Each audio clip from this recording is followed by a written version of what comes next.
最近咱們回憶阿森納在溫格時代，可以看到經濟上真是捉襟見肘啊！想想現在阿森納竟然敢追逐維尼修斯，真是此一時彼一時也。所以美國老板克伦克家族真的是好老板。今天咱們繼續講溫格阿森納時代的第5階段。感謝您的點讚、熱推、分享和評論，感謝您的訂閱。這裡是老 K 足球新聞，一個有溫度的足球頻道。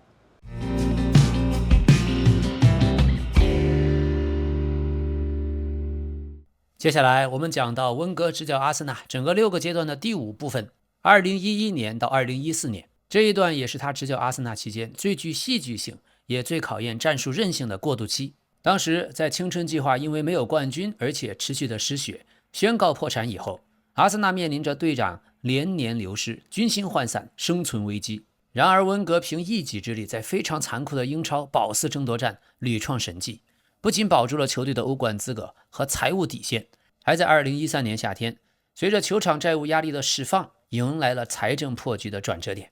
最終在2014年夏天的溫布利大球場捧起了足总杯，結束了長達3283天接近9年的沒有冠軍的噩夢。所以這幾年第5個階段關鍵字核心流失、保4狂魔、9年冠軍荒的終結。如果說此前2006到2011是溫格試圖用青春計劃重新奪冠的話，那麼2011到2014已經變成了另一種任務。先不要談奪冠，先保證阿森納不能從英格蘭第一集團掉下去。這3年可以說是溫格職業生涯最重要的生存期。2011年夏天，隊長法布雷加斯自贖身價罷訓，強行回歸巴塞羅那。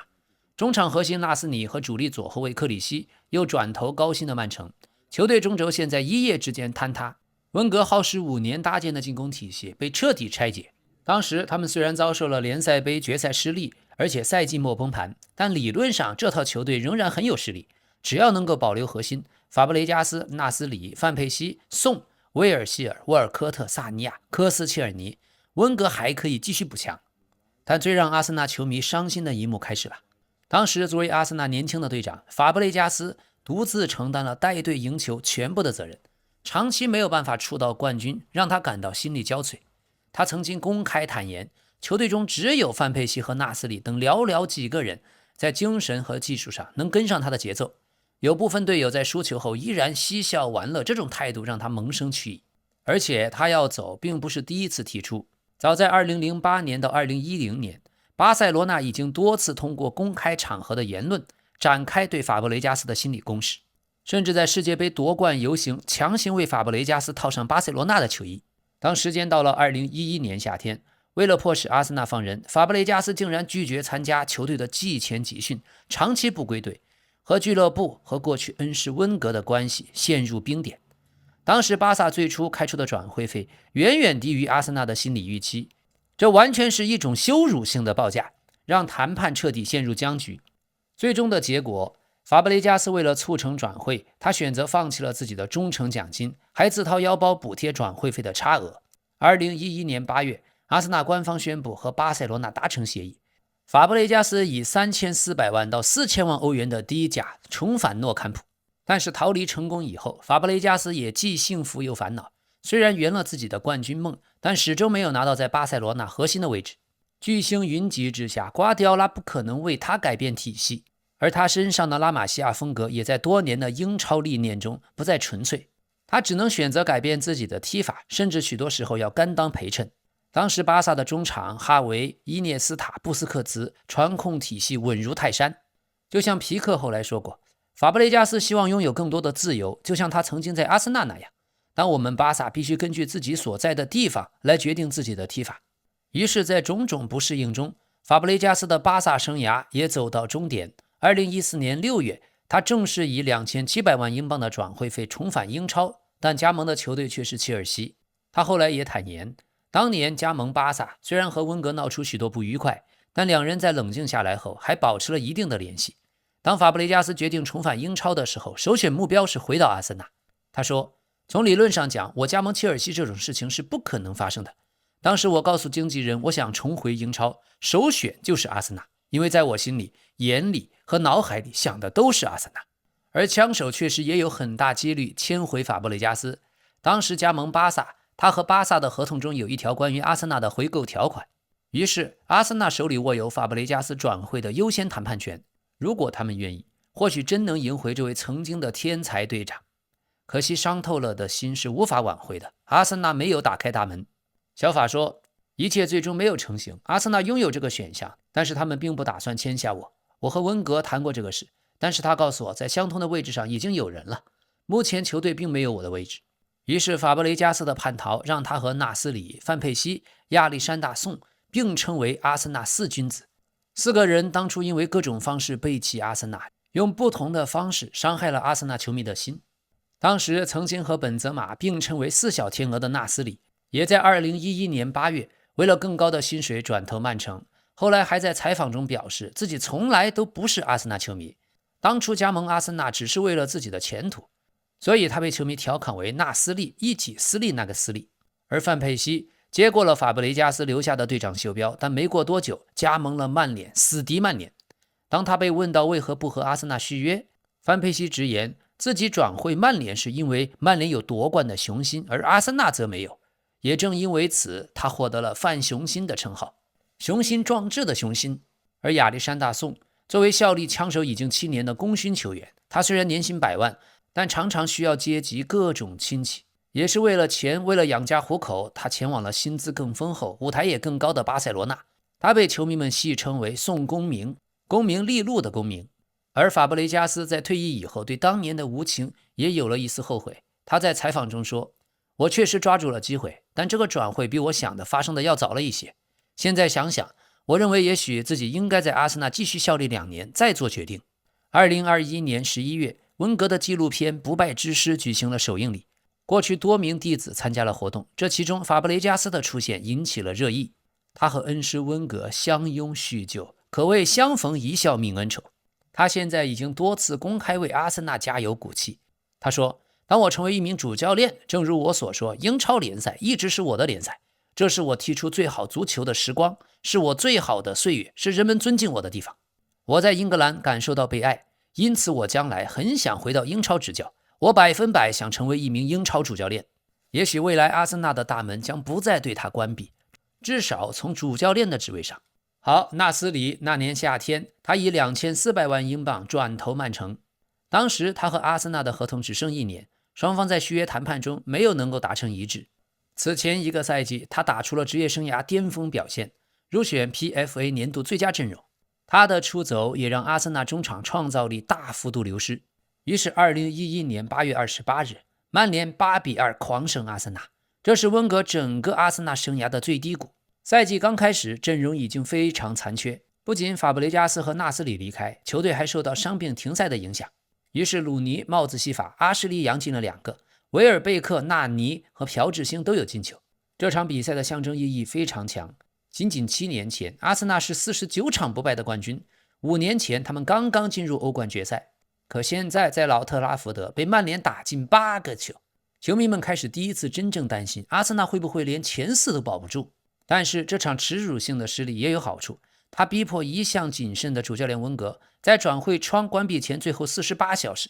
開啟了恐慌性的壓哨引援。短短2天內，球隊密集簽下了5名新援：阿爾特塔、莫特薩克、安德烈桑托斯、貝納永、朴主永。阿爾特塔的轉會極其成功，莫特薩克也非常成功，貝納永只能說表現合格。而巴西左後衛安德烈桑托斯來了之後非常糟糕。關於他最著名的爭議是在此後對陣曼聯的比賽剛剛半場的時候，就迫不及待與剛剛倒戈的范佩西交換球衣。至於韓國前鋒朴主永徹底失敗，他幾乎沒有獲得出場機會。這次操作極為罕見，是阿森納在最後時刻集中補強，但也非常重要，因為溫格第一次承認不能再只買18、19歲的未來球員了。阿爾特塔29歲，莫特薩克26歲，貝納永31歲，他們都不是青春計劃，是來救火的成年人。特別是阿爾特塔，現在回看，他成為了阿森納最偉大的第2代主教練。但當時溫格買他，最重要的不是創造力，而是穩定性。法布雷加斯離開以後，阿森納不能再讓一個年輕人立刻承擔所有組織的責任。阿爾特塔的作用是回接後衛的傳球，幫助球隊控制節奏，保持傳球成功率，在出現混亂時將比賽重新穩定下來，提供豐富的經驗。所以他來到阿森納以後，沒有完全複製自己過去在埃弗頓更靠前的位置，他的站位逐漸後撤，這是後來幾年阿森納非常重要的一個變化。而德國後衛莫特薩克，他的速度不快，第一次看他踢英超，許多人都會覺得這麼慢的後衛能夠踢英超嗎？但溫格看中他另外幾樣東西，對位置的預判、身高、閱讀比賽的能力、紀律性和經驗，還有更衣室的領導能力。後來他和科斯切爾尼形成非常穩定的搭檔，兩人的互補關係很快成為球隊後防的基礎。科斯切爾尼速度快，主動上搶，追防的能力強。莫特薩克站位好，他能指揮，能保護空間，這實際上成為溫格後期最可靠的中後衛組合。特別有趣的是，莫特薩克和阿爾特塔同時來到阿森納，後來他退役以後也在阿森納留下來，從2018年到2026年擔任阿森納青訓學院主管，掌管青訓基地長達8年。這8年間，他又為俱樂部培養了薩卡、史密斯羅、恩瓦內利還有斯凱利等等眾多的小妖，成功傳承了阿森納的價值觀和現代青訓的傳統。前段時間的老 K 足球新聞也講過，莫特薩克現在已經重返德國，被正式任命為德國足協體育常務董事。他在上賽季結束後就自願卸任了阿森納青訓主管的職位，未來他将全面負責德國男足、女足、各級國家隊、各级國青隊的体育架構和足協青訓體系。他的任命和克洛普出任德國國家隊新任主教練幾乎同時官宣，兩個人將并肩作戰，通過重塑德國隊的 U17、U21 等青年的梯隊，為德國足球的復興長遠布局。好，說回2011到12賽季的阿森納，這時候真正扛着球隊往前走的只有一個人，羅賓·范佩西。法布雷加斯走之後，队長袖標交給了他，溫格的戰術變得非常直接，想辦法將球權交給范佩西。整個賽季38場，他全部打滿，打進了30個球，獲得英超金靴。這可不是一般意義的踢得好，而是真正意義上的球隊單核心超級賽季。所以這支阿森納的陣容已經不一樣了。門將施琴斯尼，右後衛薩尼亞，中後衛科斯切爾尼、莫特薩克或者維爾馬倫，左後衛吉布斯，雙後腰阿爾特塔和宋，前場右路沃爾科特，中間是拉姆塞或者羅西基，左路日爾維尼奧，頂在鋒線上范佩西，基本陣型4-2-3-1。過去是法布雷加斯控制球隊，現在則變成阿爾特塔穩定中場，亞歷山大宋提供推進和長傳，沃爾科特攻擊對方身後，中鋒范佩西完成終結。這支球隊比過去2年踢得更加直接，尤其亞歷山大宋發生了一個很有意思的變化。他本來主要是個防守型中場，但這個賽季他突然頻繁開始向前傳威脅球，尤其是宋和范佩西的連線成為經典組合，經常能看到宋在中後場直接送出挑傳或者身後直塞，范佩西利用自己的跑位和左腳完成終結。這和過去已經明顯不同，法布雷加斯在的時候是通過連續的短傳控制比賽，而現在阿森納的足球變得更加縱向。這裡應評論區要求，咱們也簡單聊一下宋。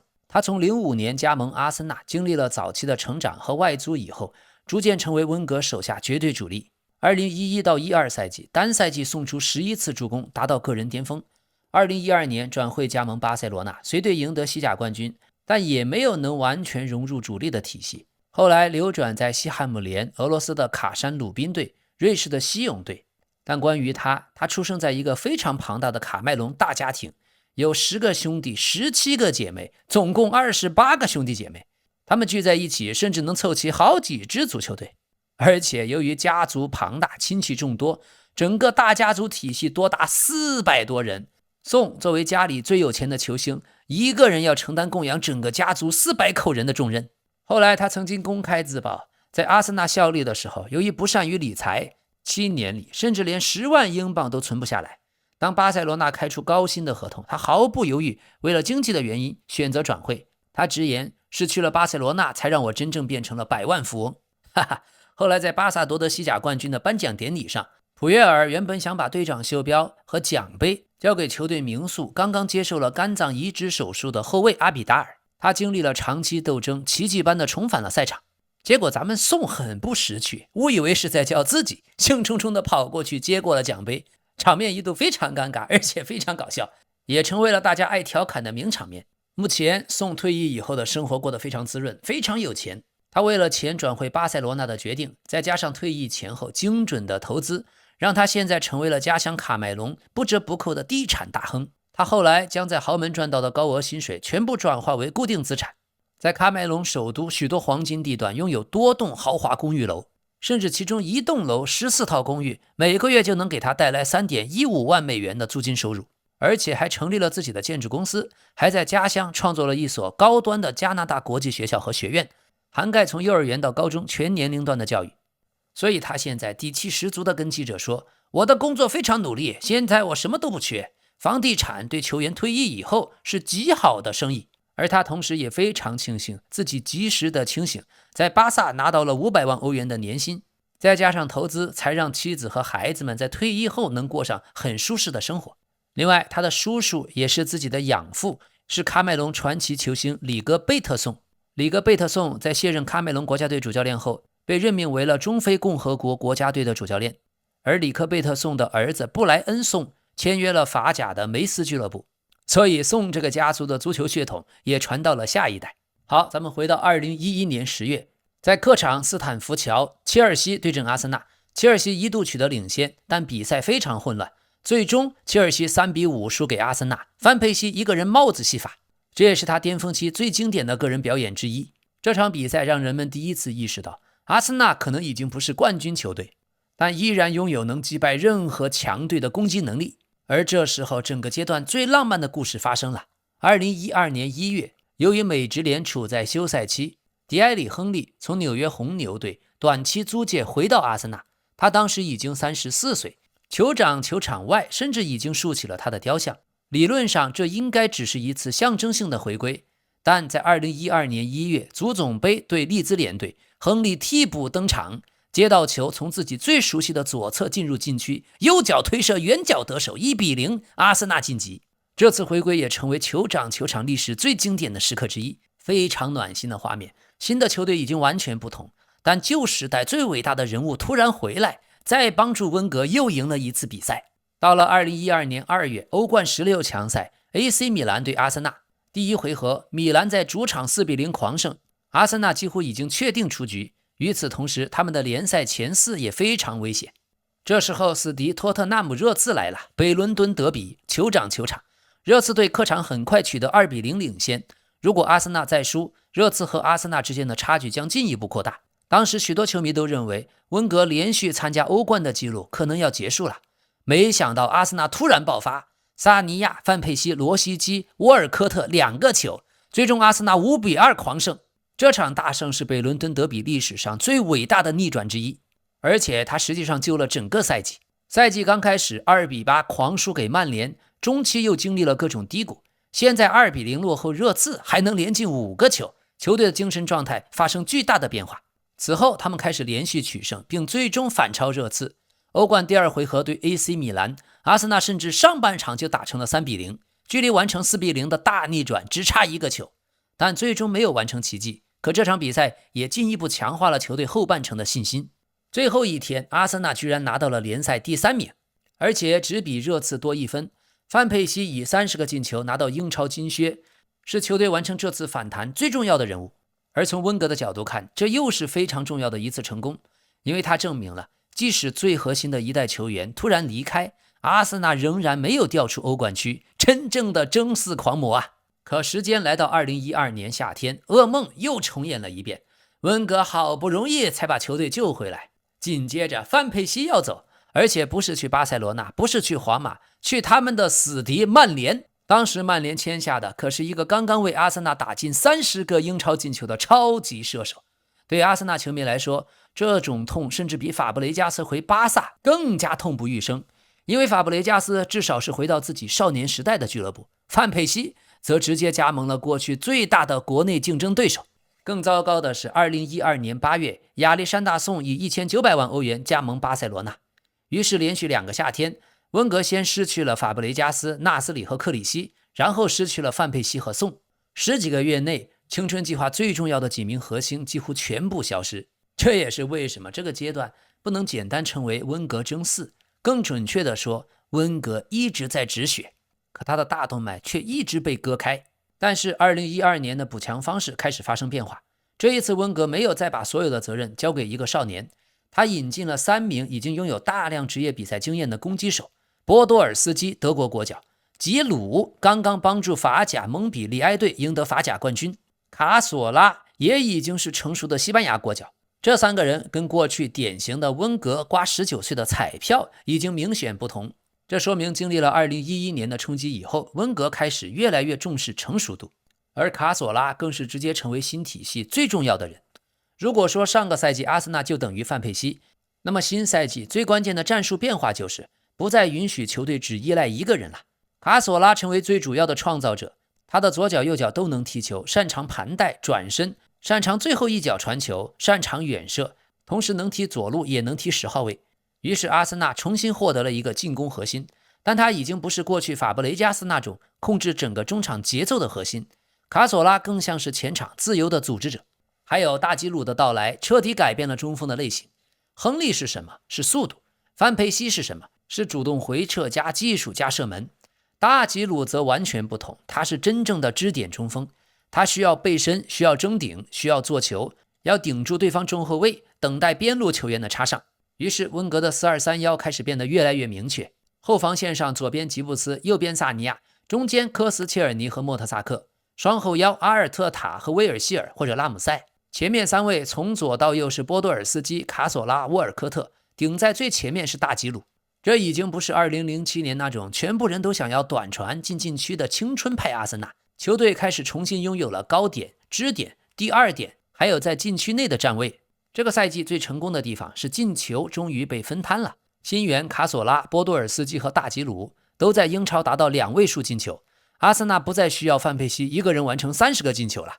這其實是溫格一次很成功的結構調整，因為過去范佩西只要不進球，阿森納就很危險，但現在吉魯可以進球，沃尔科特可以進，卡索拉可以進，波多爾斯基可以進，整個攻擊體系更加均衡。但2012到2013的前半賽季非常痛苦，為什麼呢？因為新援需要時間適應。范佩西到了曼聯已經開始瘋狂進球，最終幫助曼聯拿到英超冠軍，也再次拿到金靴。這對阿森納球迷當時心理上的打擊非常大。每一次看到范佩西為曼聯進球，都會出現一個問題：如果他還在阿森納呢？所以賽季一開始對溫格的批評越來越明顯。在聯賽杯，阿森納竟然被低級別的球隊布拉德福德淘汰；在足總杯主場又被布萊克本淘汰。歐冠16強第一回合，阿森納1-3落後拜仁。這時候許多球迷都覺得一個賽季基本又結束了。但溫格在慕尼黑保住了士氣。第二回合在安聯球場，對手又是這個賽季後來贏得3冠王如日中天的拜仁，阿森納必須至少贏3-0才能直接晉級。結果吉魯開場就進球，科斯切爾尼後來再進一個，拜仁主場0-2輸給阿森納，總比分3-3。阿森納最終只因為客場進球規則出局，雖然仍然被淘汰，但這場比賽改變了他們後半賽季的情緒。如果我們能在慕尼黑2-0擊敗拜仁，那麼英超前4為什麼就不能追回來呢？於是2013年春天又變成爭四狂魔。這個階段的溫格形成了一種後來非常著名的能力，每到賽季末卻突然極其穩定。球隊不一定踢得特別漂亮，但莫特薩克加科斯切爾尼會逐漸穩定，阿爾特塔負責控制，拉姆塞開始增加跑動和防守端貢獻，卡索拉負責創造力，吉魯承擔中鋒的任務，球隊會越來越務實。最後一天最後一輪，阿森納和熱刺爭奪第4，阿森納必須贏，比賽非常緊張，他們遇上了客場對陣紐卡，最後靠科斯切爾尼的破門，阿森納1-0取勝，最終73個積分，熱刺72個積分。阿森納連續的又一次壓過了同城死敵熱刺，獲得歐冠資格。這個第4名對溫格非常重要，因為當時阿森納處於一個非常關鍵的經濟階段，如果掉出歐冠，比賽獎金大幅度減少，全球曝光大幅度下降，頂級球員更難被吸引到，而商業談判也會受到影響。但關鍵時刻，溫格連續多年保證阿森納能進入歐冠，實際上幫助俱樂部熬過了酋長球場時代最困難的財政階段。所以爭四狂魔這個詞兒後來被拿來諷刺溫格，但從俱樂部經營的角度，連續進前4確實極為重要，這就讓改變成為可能。一個真正改變溫格後半段命運的變化，錢開始回來了。2012年底，阿森納和 Emirates Airline 簽下新的長期贊助協議，當時公布的5年合作總金額 1.5 億英鎊。俱樂部 CEO 明確表示，這會讓阿森納在工資和轉會費方面擁有更強的競爭能力。於是06年以來那個最嚴酷的財政階段終於開始鬆動了。溫格不用再像過去那樣永遠思考我必須先賣誰才能買誰呀，他已經可以開始想市場上有沒有真正的頂級球員？我去看一看。於是時間到了2013年夏天，錢似乎已經有了，但阿森納在夏季轉會窗前期遲遲沒有大牌球員加盟，轉會的傳聞很多，球隊卻沒有完成真正重量級的補強。於是英超揭幕戰，阿森納1-3輸給阿斯頓維拉。酋長球場現場出現了球迷們非常明顯的不滿，許多球迷開始質疑管理層，既然現在我們有錢了，為什麼還不買人？這個夏天溫格承受着巨大壓力。然後2013年9月2日，一切突然改變了。在轉會截止日，皇馬的德國巨星厄齐爾加盟阿森納，而且不是普通轉會，是創了俱樂部歷史、創了轉會紀錄的買人。這一刻的象徵意義甚至比厄齊爾本人更重要。轉會費4250萬英鎊，人們不敢相信吝嗇鬼溫格竟然敢這麼花錢。而且24歲的厄齊爾是德國國家队的核心，是皇家馬德里的中場主力，而且是歐洲公認的一線球星。也就是說，第一次阿森納開始購買已經成名的頂級球員，所以这成為溫格第5階段後半段真正的轉折點。2013到14賽季的阿森納突然重新看起來像一支爭冠球隊了。揭幕戰輸給維拉之後，他們迅速反彈，隨後13場贏下11場，重新站上積分榜首。即使12月客場3-6輸給曼城，短暫失去了榜首位置，也很快恢復。阿森納隊以第1名進入了2014年，這已經是多年沒有出現的感覺了。阿森納不再只是想着爭4，他們是真的在爭奪英超冠軍。但是真正讓球隊變強的，甚至不只是厄齊爾，而是死神拉姆塞。2013到14賽季前半程的拉姆塞突然進入超級狀態。此前的幾年，他經歷過重大傷病，回歸以後也長期遭到部分球迷的質疑。但這個賽季，他的特點開始全部凸顯出來，他的跑動、後插上、搶斷，在禁區前打配合的能力，還有遠射，還能進球。於是溫格的陣容擁有了一個非常重要的結構：左後衛吉布斯，中後衛科斯切爾尼搭檔莫特薩克，右後衛薩尼亞，雙後腰拉姆塞和阿爾特塔。前面3個，左邊是卡索拉，中間厄齊爾，右邊沃爾科特，中鋒大吉魯。這套陣容並不是過去無敵之師那樣靠爆炸性的速度，它更依賴中場的技術和後插上。於是本賽季阿森納能夠長期佔據榜首，首先是後防穩定，莫特薩克和科斯切爾尼已經非常成熟，兩人形成明顯的互補。第二，阿爾特塔能幫助保持陣型。第三，厄齊爾提高了最後一傳的質量。第四，拉姆塞突然能夠提供大量的中場球員的進球。第五，吉魯雖然不是超級射手，但能夠讓身後的中場球員圍繞他來跑動。所以這支球隊的比賽不再像07到08賽季那樣瘋狂，反而他們能夠控制比賽1-0或者2-0結束。這是一個明顯更加成熟的阿森納，但它也存在一個很大的隱藏問題，速度不夠。尤其在沃爾科特傷缺以後，此前的亨利時代，阿森納最恐怖的地方是對手不敢隨便壓出來，因為只要壓出來，亨利就能衝擊他們的身後。但2013到14賽季，如果沃爾科特不在，吉魯不是速度型的中锋，厄齊爾他喜歡傳球，速度也不快，卡索拉喜歡拿球，阿爾特塔的速度也不快，所以在面對強队高壓逼搶的時候，阿森納很難打擊他們身後。於是強對話開始暴露問題。2013年12月，曼城6-3狂勝阿森納；2014年2月，利物浦5-1狂勝阿森納；2014年3月，這是溫格執教阿森納的第1000場比賽，對手是切爾西。最後，切爾西6-0狂勝阿森納。本應值得紀念的里程碑比賽卻變成噩夢，這也凸顯了阿森納爭冠失敗最明顯的特徵。他們面對中下游球隊很穩定，可面對超級強隊，尤其踢客場，阿森納有時會直接崩盤。原因並不是球員不夠努力，而是戰術結構存在問題。中場球員技術很好，卻缺乏巔峰維埃拉那種身板，一個人就能同時解決對抗、推進和防守問題。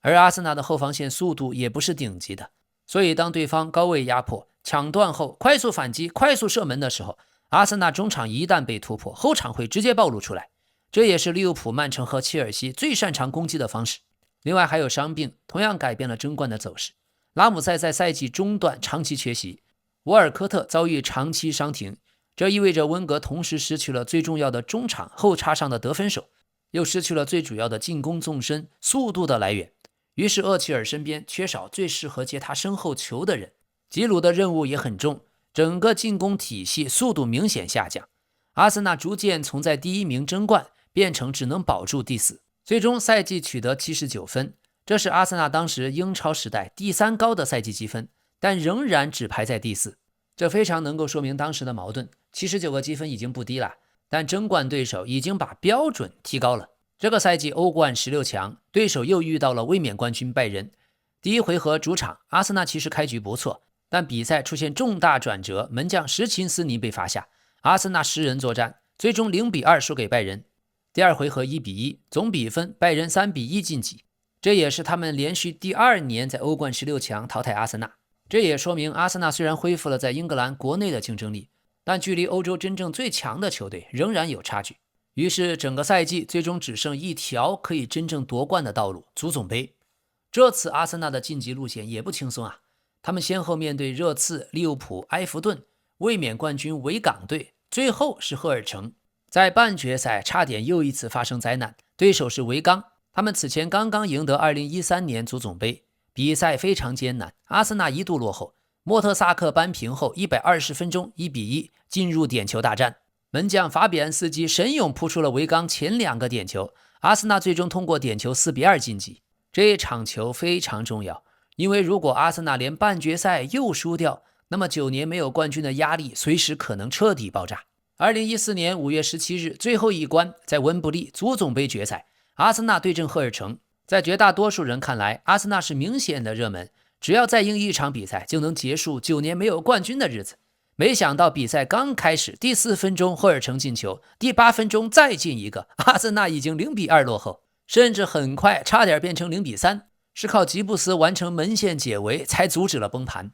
那一瞬間阿森納壓力山大，這可不是普通的0-2落後，而是9年沒有冠軍的壓力一下子全都上来了。如果阿森納又輸，連續9年沒有冠軍，而且輸給紙面實力明顯要弱得多的赫爾城，溫格必然遭受更猛烈的質疑，甚至他的未來也會成為重大問題。緊接着17分鐘任意球，距離很遠，卡索拉選擇直接射門，球飛入球門。這個進球非常重要，因為如果帶着0-2的比分進入中場休息，球隊可能會越來越慌。可卡索拉讓比賽重新變成我們只差1個球了。下半場的阿森納不斷壓上，第71分鐘在對方禁區的混戰，科斯切爾尼將球打進去，比賽進入加時。加時賽第109分鐘，大吉魯背身拿球，腳後跟做球，拉姆塞從後面衝了上來，射門，球進了。拉姆塞，溫格的青春計劃時代培養了多年，經歷過重傷，經歷過長期的質疑，他終於成長起來，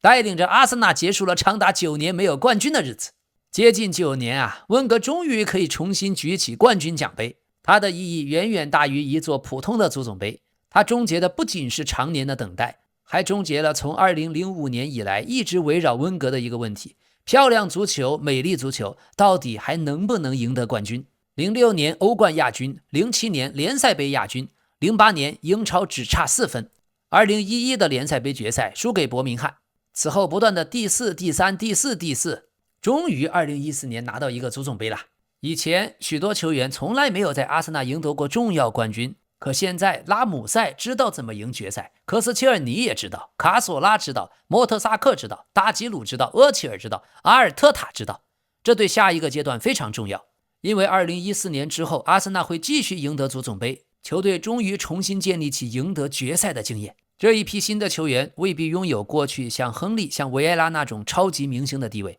但職業賽場的經驗明顯比2007到2011年的青春禁衛軍更加成熟，這也是他們能夠最終逆轉足總杯決賽的重要背景。球迷的態度，2011年8月2-8之後，這到底還是不是阿森納呀？當時溫格時代第一次出現廣泛的危機感。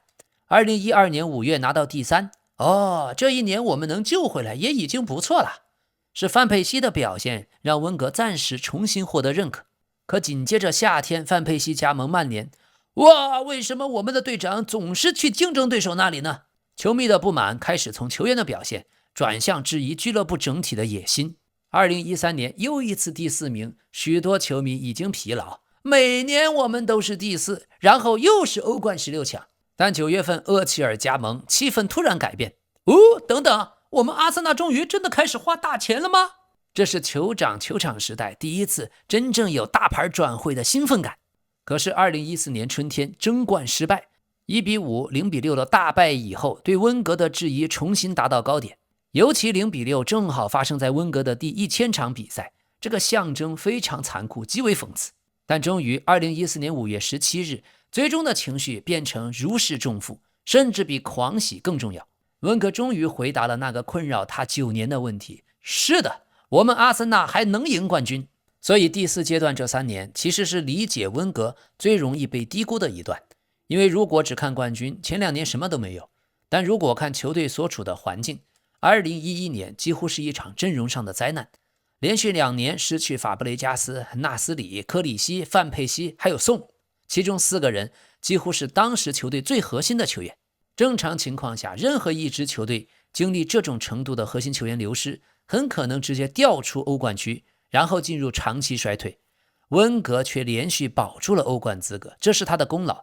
但另一方面也不能完全替他開脫。為什麼阿森納會讓這麼多核心球員同時進入到想離開、合同年不足或者對冠軍的前景失去信心的狀態呢？溫格和管理層同樣負有責任。好在變化發生了，阿爾特塔和莫特薩克的加盟代表着球隊開始重新重視成熟的球員，卡索拉和吉魯代表着我們放棄過去單核心進攻方式，厄齐爾代表着財政緊縮時代開始結束掉，拉姆塞在足總杯的絕殺則代表阿森納終於跨過了9年無冠的心理魔障，所以意義非常大。這3年第5階段，在主力陣容連年被抽空，競爭對手又瘋狂投資的背景下，溫格靠着精細的戰術微操和極強的帶隊，實現了連續鎖定歐冠席位的奇蹟。另一方面，戰略上苦盡甘來，他用3年的苦日子換來了酋長球場的徹底資本化。特別當時的曼聯、切爾西、曼城、熱刺、利物浦各種各樣瘋狂的投資，前面是溫格為還債的周期提供了穩定的現金流支持，保障了俱樂部的轉播收入和商業價值。然後酋長球場的商業紅利開始逐步釋放，我們也即將進入到溫格阿森納時代最後一個階段，2014到2018年。預知後事如何，且聽下回分解。感謝大家的支持點讚，感謝您的熱推和分享，感謝您的訂閱，是你們的支持讓這個系列老 K 可以繼續做下去。好的，咱們明天再見。